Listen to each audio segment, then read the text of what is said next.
So hello guys, നമ്മൾ വീണ്ടും ഡൽഹി എയിംസിന് മുന്നിൽ എത്തിയിരിക്കുകയാണ്. നമ്മുടെ കൂടെ നമ്മുടെ ഡോക്ടർ അഭിനന്ദൻ ഉണ്ട്. എത്ര തവണ നീറ്റ് എഴുതി 4 തവണ എഴുതിയിട്ട് എൻ്റെ 4th അറ്റംപ്റ്റിൽ ഇപ്പം നിൽക്കുന്നത് ഇന്ത്യയിലെ ആറ്റ് ആപ്പൽസ് ഇൻസ്റ്റിറ്റ്യൂട്ടിലാണ്.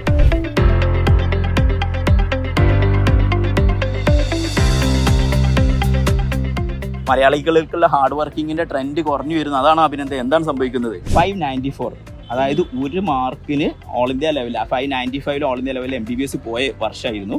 അതായത് ഞാൻ ഇപ്പൊ ഫിസിക്സ് ഒക്കെ മുന്നേ റിപ്പീറ്റ് ചെയ്ത സമയത്ത് ജസ്റ്റ് മറ്റേ ഇക്വേഷൻസ് ഒക്കെ ജസ്റ്റ് ബൈ ഹാർട്ട് ചെയ്ത് അങ്ങനെ കൺസെപ്റ്റ് അധികം മനസ്സിലാക്കാൻ അങ്ങനെ പഠിച്ചിരുന്നു.